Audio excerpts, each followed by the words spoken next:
I'm Amber Mitchell, 28, and I never thought my own mother would assault me with scalding soup. Yet there I was, soup dripping down my face, my skin burning. All because I refused to let my entitled stepsister borrow my car and credit card. 4 years I'd been the responsible one, the dutiful daughter, especially after Dad died. But that moment changed everything. Sometimes the hardest choices lead to the most necessary endings. Before I continue this story, let me know where you're watching from in the comments. Don't forget to like and subscribe if you've ever had to set difficult boundaries with family members who didn't respect you. Growing up, I was always the responsible one. Being the oldest child in our family meant I often cared for my younger brother Jake, especially when our parents were busy with work.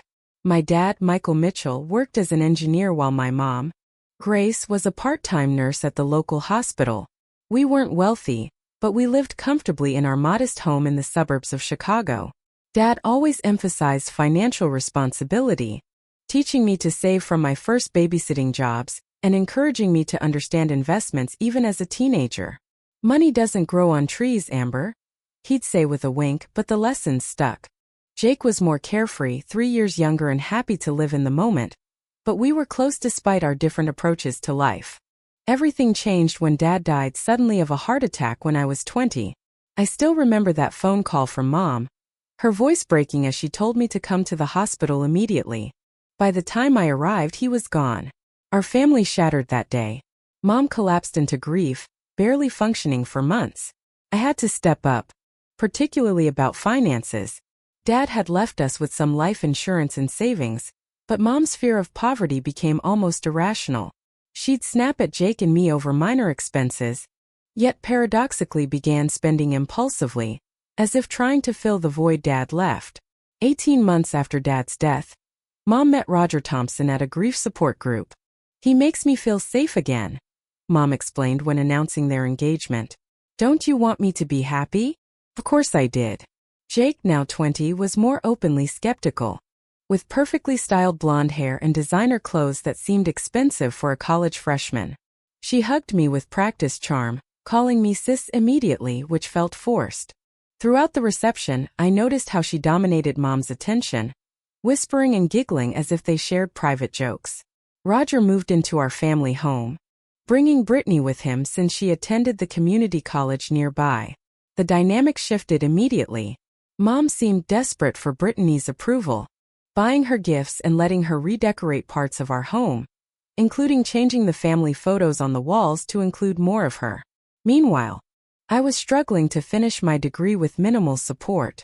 The college fund Dad had started for me had been mostly depleted for family expenses, according to Mom. "Since you're hardly ever here anyway," Mom said dismissively when I discovered my things had been moved to the basement to give Brittany the larger bedroom. "She needs space for her clothes and makeup station." After graduation, I landed an entry-level position at a financial firm in downtown Chicago. I found a tiny studio apartment I could barely afford and moved out, determined to build my own life. Over the next 7 years, I worked my way up to becoming a successful financial analyst. I maintained limited contact with my family, usually seeing them on major holidays and occasional Sunday dinners. Jake had followed a similar path, moving to Indianapolis for work and keeping a careful distance from the family drama. We stayed close, frequently texting and calling to compare notes on Mom's increasingly erratic behavior and Brittany's growing sense of entitlement. Last year, I decided to try rebuilding my relationship with Mom. Sometimes I saw glimpses of the mother I'd known before Dad died, but those moments were rare. What became increasingly clear was Brittany's place as the favored daughter. Now 27, she still lived at home with Mom and Roger, working sporadically at retail jobs but never for long. Mom proudly showed me photos of their girls' trips to spas and weekend getaways, trips I was never invited on. "Brittany just knows how to have fun," Mom explained when I asked about their recent cruise. "You're always so serious about work and money. You could learn from her." The irony wasn't lost on me, or that a bowl of soup would eventually bring everything to a boiling point. The first major conflict happened during a Sunday dinner last spring. Mom had prepared her specialty. "Don't they look amazing?" She twirled, her blonde hair now highlighted with caramel streaks. I totally deserved to treat myself. Mom beamed with pride while Roger nodded approvingly. Not everyone is obsessed with working all the time like you, Amber. Some of us know how to actually enjoy life. During dinner. And I have plans this weekend too. Before Brittany could respond, Mom interrupted. What plans? More work. Amber, you should help your sister out. Family supports each other. Roger added. It would mean a lot to Brittany. She's been looking forward to this trip for weeks. I felt cornered. Jake wasn't there to back me up, and the expectation that I would comply hung heavy in the air. Fine, I finally agreed. But please fill it up with gas before returning it, and no smoking in the car. Brittany squealed and hugged me with exaggerated gratitude. You're the best. I'll take perfect care of it, I promise. When Brittany returned my car 3 days later, it was with an almost empty gas tank, food wrappers on the floor, and a noticeable dent in the passenger door.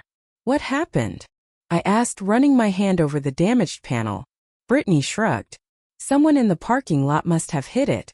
Not my fault. Anyway. She rolled her eyes dramatically. It's just a tiny dent, barely noticeable. And I was running late to get back, so I didn't have time to stop for gas. You can afford it, Miss Financial Analyst. I followed her inside, finding Mom and Roger in the kitchen. Mom, did Brittany tell you what happened to my car? Mom glanced up briefly from her magazine. She mentioned something. It's just a small dent, Amber. Don't be so uptight about material things. It's going to cost hundreds to fix. And she returned it with an empty tank after promising to fill it. Roger stepped in. We'll take care of the dent, don't worry. But you know, when family borrows things, it shouldn't come with so many conditions. Brittany's your sister now. Stepsister, I corrected automatically, immediately regretting it when Mom's face hardened. I thought we were past that distinction, she said coldly. Families blend, Amber. Everyone except you seems to understand that. This isn't the first time Brittany has damaged borrowed property.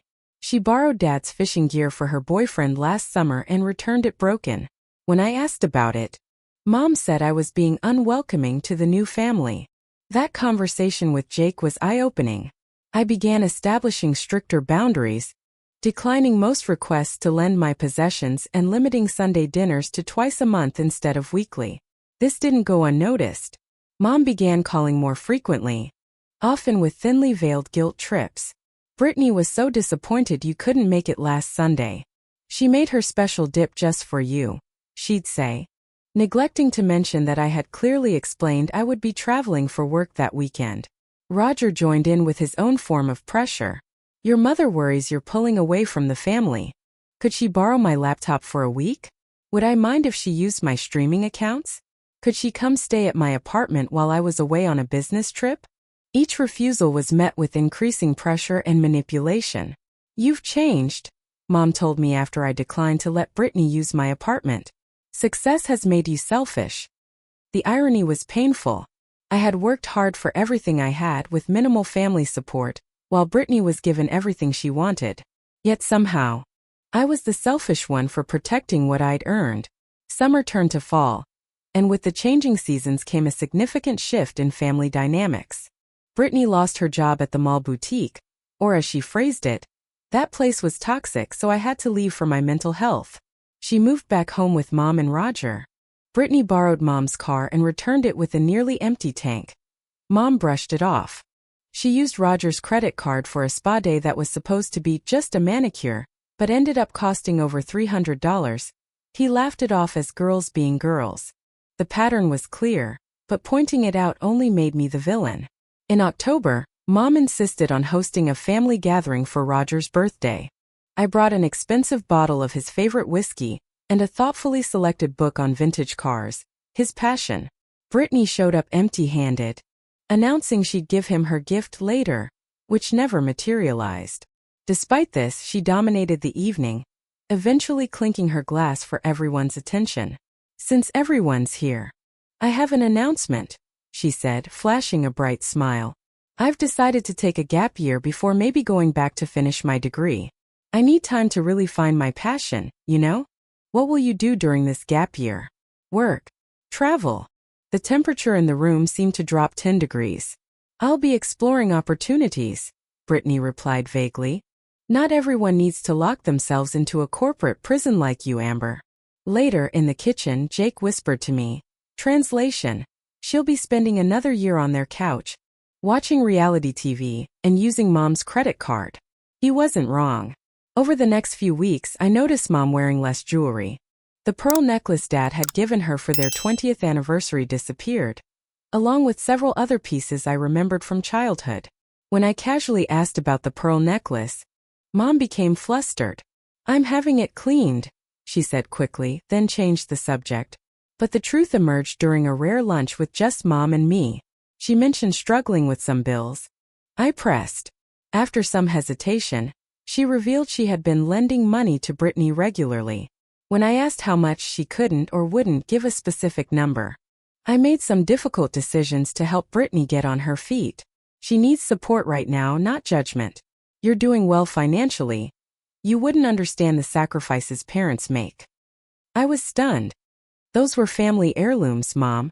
Things Dad gave you. Things that would have been passed down to Jake and me someday. They're just objects, she snapped. Brittany is family. She needs actual help, not sentimental trinkets. The conversation devolved from there. Mom accused me of being selfish and cold, of valuing things over people. I tried explaining that my concern wasn't about the jewelry itself but what it represented, and the unhealthy pattern of enabling Brittany's irresponsibility. You've always been jealous of her. Jake confirmed my suspicions when I called him later. Mom had been selling family heirlooms and diverting funds from her own retirement account to support Brittany's lifestyle. She's been using Mom's credit card too, Jake added. I saw the statement on the counter last time I visited.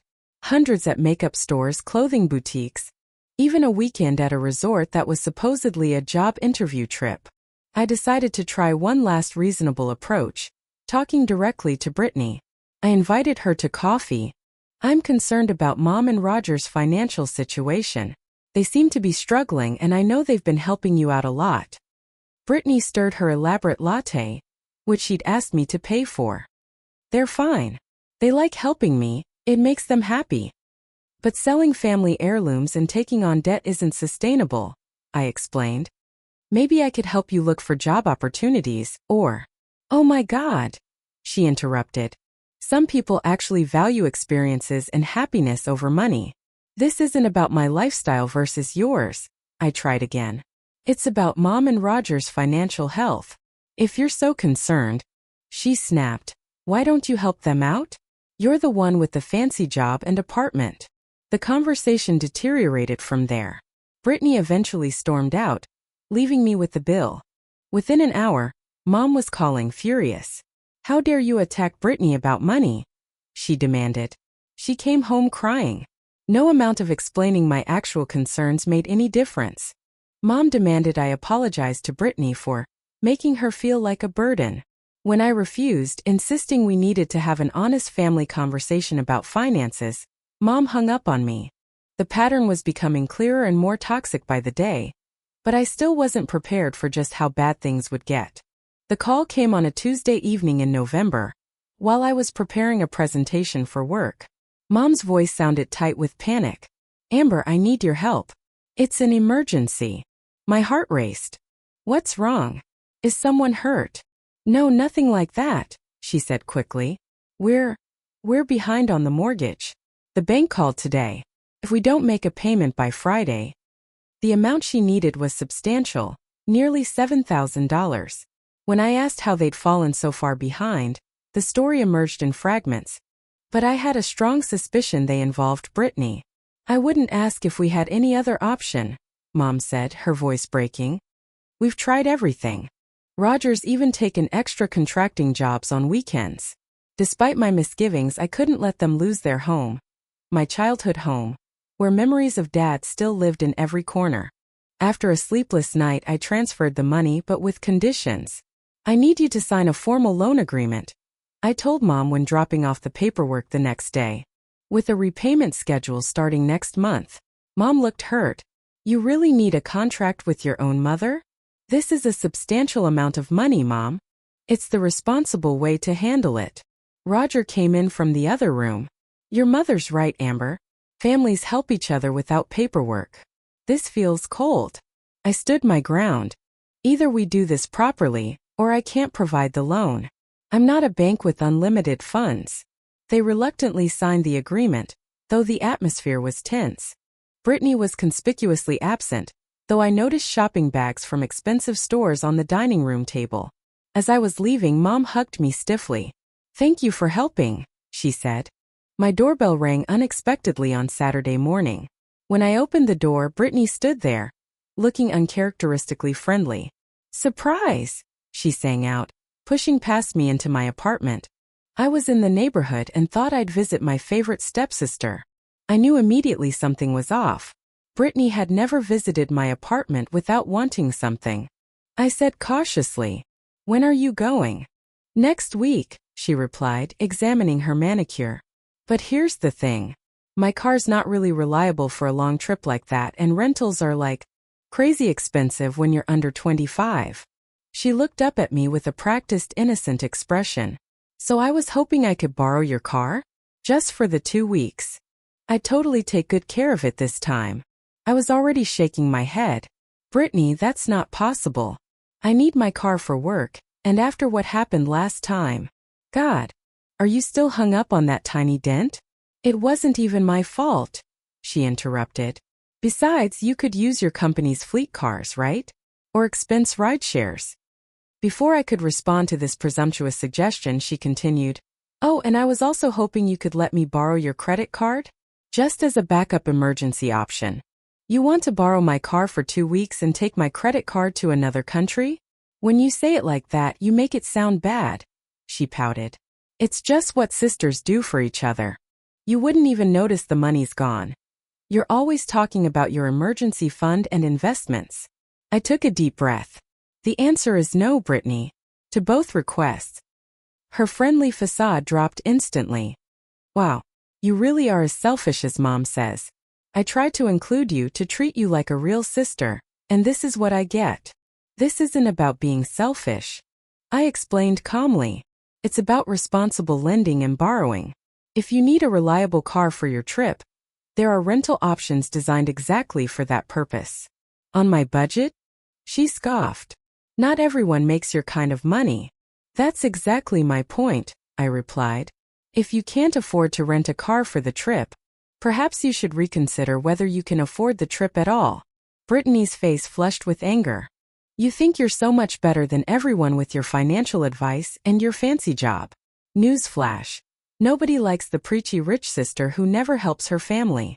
She stormed out, slamming my door hard enough that my neighbor poked his head out to check what had happened. Less than 30 minutes later, my phone rang. It was Mom, and she was livid. "How could you treat Brittany like that?" she demanded without even saying hello. "She came to you for help with her trip, and you humiliated her." I tried to explain my perspective calmly. "Mom, and she would only use it for emergencies." "That's not the point," I insisted. "These are boundaries I maintain with everyone, not just Brittany. But she's family. I've helped you plenty of times." I couldn't help but laugh incredulously. "When, Mom? When have you helped me in the past 8 years? I put myself through college, bought my own car." The mention of Dad was a low blow that left me speechless. Mom continued, "If you can't find it in your heart to help your sister, then perhaps you should reconsider what family means to you." Using Dad against me was a new level of emotional manipulation that cut deep. Later that evening, I received a text from Mom that surprised me. "Sunday dinner tomorrow at 5. We could have the honest conversation this family desperately needed." I had no idea I was walking into the soup incident that would change everything. Sunday arrived, gray and drizzling, matching my mood perfectly. I debated not going right until the last minute, but finally grabbed a bottle of wine as a peace offering and drove to my childhood home. When I arrived, the atmosphere seemed artificially pleasant. Mom greeted me with a tight smile, taking the wine with a nod of acknowledgement but no thanks. Roger was watching football in the living room and barely looked up when I entered. Brittany was nowhere to be seen. "She's upstairs getting ready," Mom explained when I asked. "She'll join us soon." The house smelled of home cooking, specifically Mom's homemade vegetable beef soup, a family recipe passed down from my grandmother. It was Dad's favorite, and one of the few recipes Mom had mastered over the years. The familiar scent brought a wave of nostalgia and a pang of sadness for simpler times. Jake arrived a few minutes after me, surprising me since he hadn't mentioned he'd be coming. The relief I felt at seeing him was immense. "Mom called yesterday insisting I come," he whispered as we hugged. "Said it was important for the whole family to be together." We made awkward small talk in the living room while waiting for dinner. Roger's responses were monosyllabic, and Mom bustled between the kitchen and dining room, setting the table with the good dishes. Another sign this wasn't just a regular Sunday dinner. Finally, Brittany made her grand entrance, her tone making it clear she was still playing the victim. Dinner began with a tense silence as Mom ladled the steaming soup into bowls. Jake attempted to lighten the mood with stories from his work, but the conversation remained stilted and forced. As we finished our soup and moved to the main course, pot roast with potatoes, Mom cleared her throat. "So Amber, have you thought more about Brittany's trip? She and her friends are finalizing their plans this week." I carefully set down my fork. "Mom, I've already given my answer on that. Family helps each other out. It's not like Brittany asks for much." I nearly choked on my water. "Not ask for much? My car for 2 weeks and unlimited access to my credit card is quite a substantial request." "It wouldn't be unlimited," Brittany interjected. "Just for emergencies." "And how do you define emergency?" I asked. Because based on past experience, our definitions seem very different. Mom jumped in. "That's not fair, Amber. Brittany has matured a lot. You're holding past mistakes against her. The dent in my car happened just months ago," I pointed out. "And she's never offered to pay for the repair." "Oh my God. You're still on about that stupid dent." Brittany rolled her eyes dramatically. "Some people have real problems, you know." Jake, who had been quiet, finally spoke. "I think Amber has the right to decide who uses her property. That's not unreasonable." Mom shot him a betrayed look. "Not you too, Jake. This family needs to stick together and support each other." "Support should go both ways," I said carefully. "And it should include respect for boundaries." Roger put down his knife with a clatter. "Selling family heirlooms to fund shopping sprees. Taking out loans you can't repay. Enabling behavior that's enough." Roger slammed his hand on the table, making the dishes rattle. "You don't get to come into our home and criticize how we live." "The home I just saved from foreclosure, you mean?" The words escaped before I could stop them. A deadly silence fell over the table. Jake looked between us with wide eyes. "I can't believe you just threw that in our faces," Mom said, her voice shaking.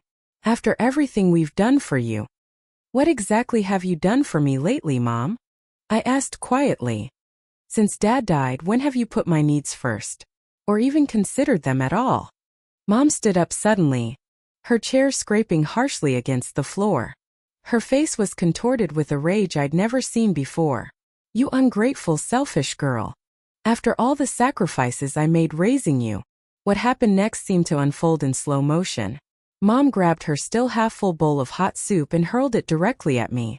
The bowl hit my chest and shattered, sending scalding liquid splashing across my face, neck, and upper body. Bits of vegetables and beef clung to my hair as the hot broth burned my skin. The pain was immediate and shocking. I gasped, pushing back from the table as the hot liquid seeped through my clothes. "Mom!" Jake shouted, jumping up to help me. He grabbed napkins, frantically trying to dab at the soup burning my skin. I was too stunned to speak, the physical pain almost secondary to the emotional shock of what had just happened. My own mother had physically assaulted me over a refusal to lend my car. Through my shock, I registered Roger pulling Mom back as she continued to yell. "See what you made me do? This is what happens when you push people too far." Brittany sat watching with an expression that shifted from surprise to what looked disturbingly like satisfaction. "We need cold water on these burns," Jake said urgently, helping me toward the kitchen. As the cold water ran over my reddening skin, reality came crashing in. This wasn't a momentary loss of temper. This was the culmination of years of toxic dynamics, enabling, and boundary violations. When I returned to the dining room, shaking and wet, Mom was sitting again, Roger's hand on her shoulder. Neither looked particularly remorseful. I think you should leave now, Roger said coldly. Your mother is very upset. My mother is upset? I repeated incredulously. She just assaulted me. You provoked her, Brittany said smugly. You know how to push her buttons. I looked at Mom, waiting for her to contradict this twisted logic, to apologize, to show any sign that she recognized the severity of what she'd done. Instead, she merely said, "This wouldn't have happened if you just helped your sister." In that moment, something broke inside me. The last thread of hope that our family could heal. I gathered my purse with as much dignity as I could muster, soup still dripping from my hair. "Jake, are you coming?" I asked, my voice surprisingly steady. He nodded, looking as shaken as I felt. At the door, I turned back one last time. This isn't about a car or a credit card. It never was. It's about respect and boundaries, neither of which exist in this house anymore. Mom wouldn't meet my eyes. Roger stared stonily. Brittany examined her nails with exaggerated boredom. I walked out, closing the door behind me on more than just a disastrous dinner. As Jake and I stood in the driveway, the gravity of what had happened began to sink in. "Are you okay?" he asked, examining the red splotches on my neck and face. "No," I answered honestly, "but I think I'm finally seeing things clearly." Neither of us could have predicted just how much clearer things would become in the weeks ahead, or the consequences that would follow my newfound clarity. The physical evidence of what Mom had done faded over the next few days. The minor burns healed, leaving no permanent marks on my skin. But the emotional wound went deep, a betrayal so fundamental that I found myself replaying the moment in disbelief multiple times a day. Rather than giving in to the hurt and anger consuming me, I channeled those emotions into something more productive, a strategic plan. 3 days after the soup incident, I invited my friend Stephanie, a corporate attorney, to my apartment for dinner. After explaining what had happened, I asked her professional opinion. "From a strictly legal perspective, you have several issues here," she said, taking notes on her tablet. "The assault with the soup, which you could press charges for if you wanted. The loan for the mortgage, which they've signed a contract for. And the car damage, which was never properly addressed." "I don't want to press charges against my mother," I clarified. "But I do want to protect myself and ensure the loan is repaid." Stephanie nodded. "Smart. Escalating to criminal charges would likely destroy any chance of salvaging a relationship in the future. Let's focus on the financial aspects then." Over pasta and wine, we drafted a formal demand letter for repayment of all loans, including the recent mortgage assistance and the car repair costs. The letter was professional, unemotional, and clearly outlined the consequences of non-payment. This gives them 30 days to begin repayment according to the schedule they already agreed to, Stephanie explained. If they fail to comply, we've laid out the next steps, including potential legal action. "Do you think it will come to that?" I asked. "Based on what you've told me, they're unlikely to take this seriously at first. But documenting everything properly is crucial, regardless of what action you ultimately decide to take." The next day, I began researching my mother's financial situation more thoroughly. She called once. No apology, just complaints about how dramatic you're being about the soup. When I told her throwing hot liquid at someone is assault, she hung up on me. "And Brittany?" Jake's laugh was bitter. "Brittany posted on Instagram yesterday. Guess what she got?" "What?" "A brand new iPhone." The caption was all about how blessed she is to have such generous parents. That information cemented my resolve. After consulting with my financial advisor about how to protect my own assets, I sent the formal demand letter to Mom and Roger via certified mail, ensuring they couldn't claim it never arrived. A week passed with no response. Then my phone rang late one evening, Mom's number. "Is this some kind of joke?" she demanded when I answered. "You know that. How can you demand payment now?" "The same way you demanded I give you thousands of dollars to save your house," I replied calmly. "This is business, Mom. You signed a contract." "We're not a business. We're your family." Her voice broke. "I don't even recognize who you've become." "That's ironic, considering I feel exactly the same way about you." "The letter stands, Mom. You have 30 days from receipt to begin repayment. And if we can't pay?" Challenge had returned to her voice. Then there will be consequences. As outlined in the letter. You would really take legal action against your own mother? What would your father think? The mention of Dad made my chest tighten, but I maintained my composure. Dad taught me about financial responsibility and keeping my word. I think he'd be heartbroken to see what's happened to this family, but he would understand boundaries. After a tense silence, Mom's final words before hanging up were, "We're family. You wouldn't really do this to us." But she was wrong. I absolutely would. The next day, I made a series of difficult but necessary calls. I canceled the utilities I had been automatically paying for Mom and Roger's house, internet, streaming services, and the premium cable package I'd added to their account years ago as a Christmas gift. I removed myself as an authorized user on Mom's cell phone family plan, which I had been paying half of despite rarely using, and established my own account. I canceled the AAA membership I had purchased for them. One by one, I severed the financial ties that had quietly drained my resources for years. Jake supported my decisions but chose to maintain more limited contact with Mom and Roger. "I'm keeping my distance but not cutting them off entirely," he explained. "Someone needs to keep an eye on the situation." The hardest part wasn't sending the letter or making the calls. It was processing the complex emotions that followed.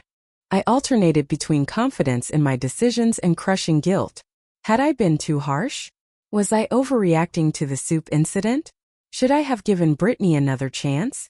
I started seeing a therapist, Dr. Lydia Monroe, who specialized in family trauma and boundaries. "What you're experiencing is normal," she assured me during our second session. "Based on what you've told me about your father, he valued responsibility and integrity. Your actions are aligned with those values. You're not abandoning your family. You're refusing to enable harmful behaviors."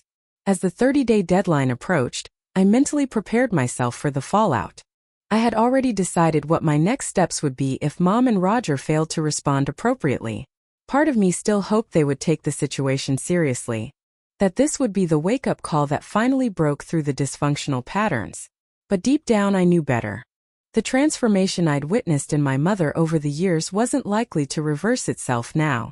She had made her choice, repeatedly choosing Brittany's wants over her own children's needs, and now I was making mine. What I didn't expect was just how dramatically it would all come to a head when the deadline finally arrived. The 30 days passed without a single payment or genuine apology. I had prepared myself for this outcome, but it still hurt to realize my family had called my bluff, or what they perceived as a bluff. They simply didn't believe I would follow through with consequences. They were wrong. On the 31st day, I called the utility companies as planned and canceled the services I had been paying for. Electricity and water would remain on since those were in Roger's name, but the internet, cable TV, landline phone, and security system monitoring would all be discontinued for non-payment. Jake called me that evening, his voice a mix of awe and concern. They just got home from a shopping trip to find everything shut off. Mom's been calling me nonstop for the past hour.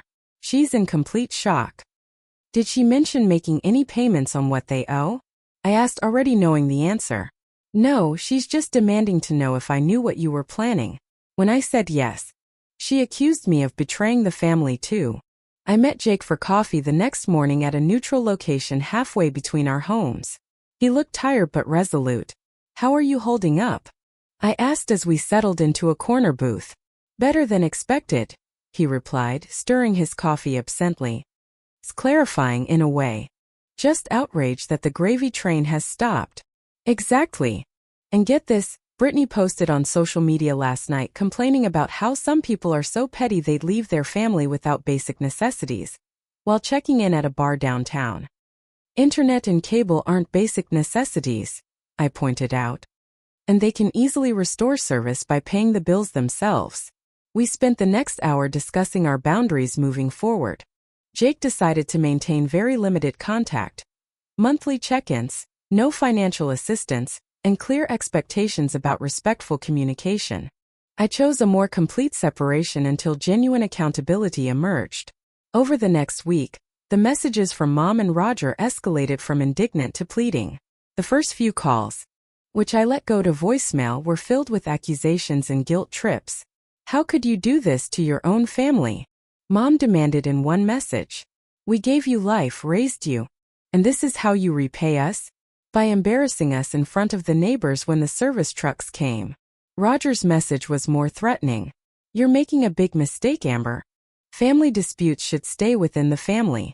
You'll regret taking things this far. Brittany, predictably, launched a social media campaign portraying herself as the victim of a cruel stepsister. Several mutual acquaintances forwarded me screenshots of her posts, which carefully omitted any mention of borrowed cars, unpaid loans, or hot soup assaults. By the end of the week, the tone had shifted dramatically. Amber, please call us back. Mom's voice wavered in her latest message. We need to talk about this like adults. I'm sure we can work something out. When I finally answered a call 10 days after the services were disconnected, I maintained a calm, factual approach. I've been very clear about what needs to happen, I told Mom. The repayment plan you signed, plus a genuine acknowledgement of the boundaries that were crossed. But we can't afford those payments right now, she protested. Roger's business is struggling. And with all these services cut off, we're falling behind on other bills too. You seem to afford Brittany's new iPhone last month, I pointed out. And the shopping trips haven't stopped. Based on social media. The conversation continued in circles until I finally said, Mom, I need to ask you something important, and I want an honest answer. Do you actually believe throwing hot soup at me was justified because I wouldn't lend Brittany my car? The long pause before she answered told me everything. I lost my temper. She eventually said, But you provoked me by being so selfish and judgmental. That's not an apology, Mom. That's blame shifting. Until you can take genuine responsibility for your actions and respect my boundaries, I don't see how we move forward. So you're just abandoning your family?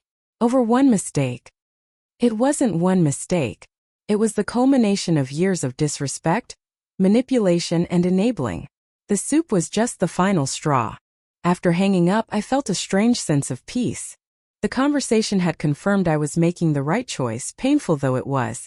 3 weeks later, a partial payment appeared in my account, far less than the agreed amount, but a payment nonetheless. It came with a text message from Roger. We're trying.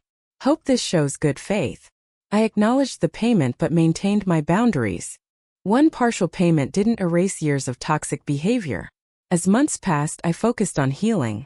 Dear Monroe's therapy sessions helped me process the complex grief of losing my relationship with my mother while she was still alive. I built new traditions with Jake and my close friends, creating a chosen family based on mutual respect and genuine care. I developed a passion for financial literacy outreach, volunteering at community centers to teach basic money management skills to young adults. Helping others avoid the financial pitfalls I'd witnessed in my own family became unexpectedly fulfilling. The payments from Mom and Roger continued sporadically, never the full amount, but consistent enough to show effort. I accepted this as the most accountability I was likely to get. Nearly a year after the soup incident, Mom reached out with a different tone. I've been seeing a counselor, she said hesitantly. Part of my work is making amends where I can. I know things between us got very bad. And while I can't change the past, I want you to know I'm trying to understand my part in it. It wasn't a complete acknowledgement or apology, but it was the first sign of potential growth I'd seen in years. We agreed to meet in a public place for a brief conversation, with clear boundaries established in advance. Brittany remained unchanged, still living at home and still enabled by Mom and Roger, though with fewer resources at their disposal. Her social media still occasionally featured veiled attacks on me, which I simply ignored. Jake and I grew closer through the experience, supporting each other as we navigated our complicated family relationships. We broke the cycle, he told me during our weekly phone call. Whatever happens with Mom and Roger, we're not carrying those patterns forward. 1 year after making the hardest decision of my life, my apartment was peaceful, my finances were secure, and I was building relationships based on mutual respect, rather than obligation and guilt. The journey had been painful but necessary. The most important lesson I learned wasn't about money or even family dynamics. It was about self-respect. Sometimes the most loving thing you can do, both for yourself and ultimately for others, is to establish clear boundaries with real consequences. The path to healing isn't always forgiveness without accountability. Sometimes it's having the courage to say, "This is unacceptable, and I won't participate in it any longer." I still keep the loan agreement in my desk drawer, partially repaid, a reminder of the day I finally stood up for myself. And sometimes, I think about that bowl of soup, how something so familiar and comforting became a weapon, and how that moment of clarity changed everything. What about you? Have you ever had to set difficult boundaries with family members who didn't respect you? Share your experiences in the comments below. Sometimes knowing we're not alone in these challenges is the most helpful thing of all. Don't forget to like and subscribe if this story resonated with you. And thank you for joining me on this journey of healing and self-respect.